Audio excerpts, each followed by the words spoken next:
So we have a site and a mobile app called Open Forum, and Open Forum is really about giving small businesses access to information that they might not necessarily get access to, and of course we curate it among 200 experts to put the right information in front of them. So to go back to your first question, what did we learn? What we learned is fast is not fast enough. So, and you, of course, understand that. As a big brand, there's a lot of processes associated with putting information out there, and we like to make sure it's exactly perfect. As we said, we're trained to be controlling. However, in a situation where you're trying to create the community and have the community create the content, obviously you don't have any opportunity for that, and you have to be really quick. What we learned is the way to listen is actually to allow the community to become an even bigger part of the content creation. So we had 200 experts of content that we're putting out there, but now we have 15% of our content in just like a month or so is being created actually by our card members who are themselves experts. And that allows us to give them an opportunity to create their own fame. We're taking a relatively unknown small business owner and putting him or her up there as an expert for 1 million people a month to see and listen to and hear about. Yeah. I mean, the thing that's really interesting that you're hearing in all three of these examples is this is really a cultural change, right? This isn't a technology question, and it isn't even a business question. It's, how do we internally start to listen because we believe our customers actually have something to teach us? And that, I think, is very different than it was even 5 years ago, because it's not because people are being forced to, it's because, wow, there's really good value here.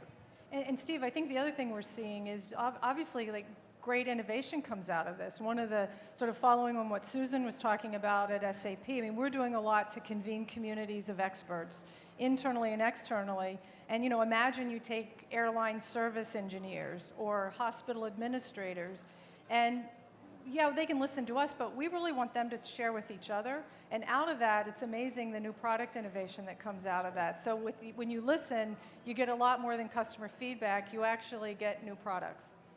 Now, there's a suite of new ad products that are on the market. They've been on the market for a few years, but Facebook made a big splash with it earlier in the year when they came out with something called Sponsored Stories. And the idea there was whatever your customers are saying, with some moderation and filters for, work safe and cuss words and so on, can become part of the ad unit. So I'm curious, as you curate, convene, and create or co-create with your customers' content, has it changed how you do what you call traditional media buying? And do you take that content and turn your media buy literally into a media distribution strategy? John, I would say most of our our buying discussions are first all about mix. So traditional media still works. It's what's the goal and how do you mix all the other avenues. But 9 times out of 10 now, our discussion is really about distribution. And it's distributing content, whether it's the publisher who we're buying media from, or we're co-contributing content. And the publishers that get more of our money are the ones that have better distribution strategies than just what they provide on their platform. And that's the big change, I think. It really is, you need distribution experts as much as you do, kind of frequency and reach experts. And I would just add, it's really the consumer who votes, not the marketers, not the advertisers, right? If the consumer is responding to the medium, then we're going to be drawn to that medium. And that's where we're going to put our dollars. And the beautiful thing about, of course, all of the digital mediums is you get immediate feedback. Right.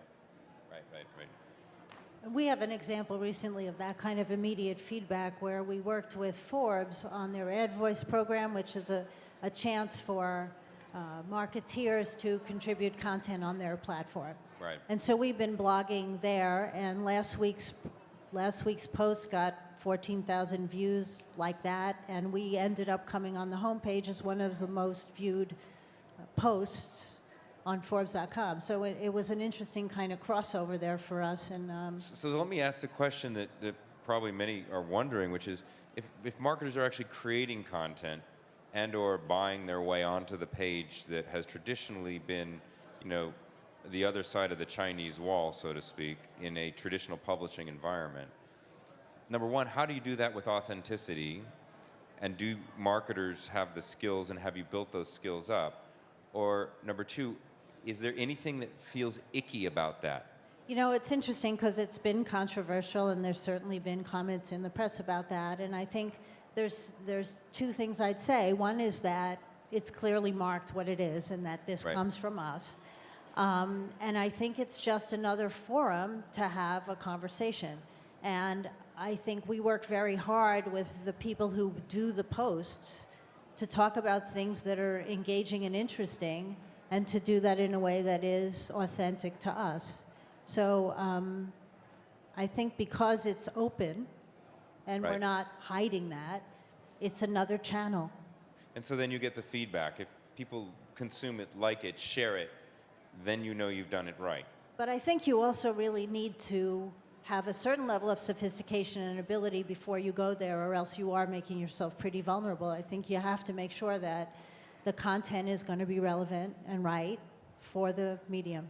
And I think not all content needs to be sponsored content. I think one of the things we aspire to, it's a range of content invention, if you will, but one category is it's so good that the media partner doesn't want to buy it. I mean, they don't want to pay you for it. Right. They want you to pay them for it. Right. Now, that's not a very good business model for a publisher, so they're not going to do that a lot. And then there's a co-creation model where together Right. you create something that's distributed far and wide, and then there is the sponsored content. So I think all these models are kind of competing. And part of our challenge is to say, can this content be so good that this media company actually wants the content without our buy?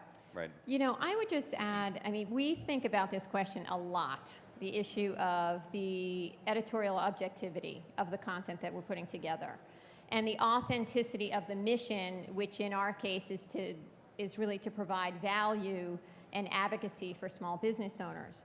And what we have learned is that while there's certainly opportunity to have the brand be more present and to actually put offers, if you will, in front of the people who are using the content, we have chosen not to do that.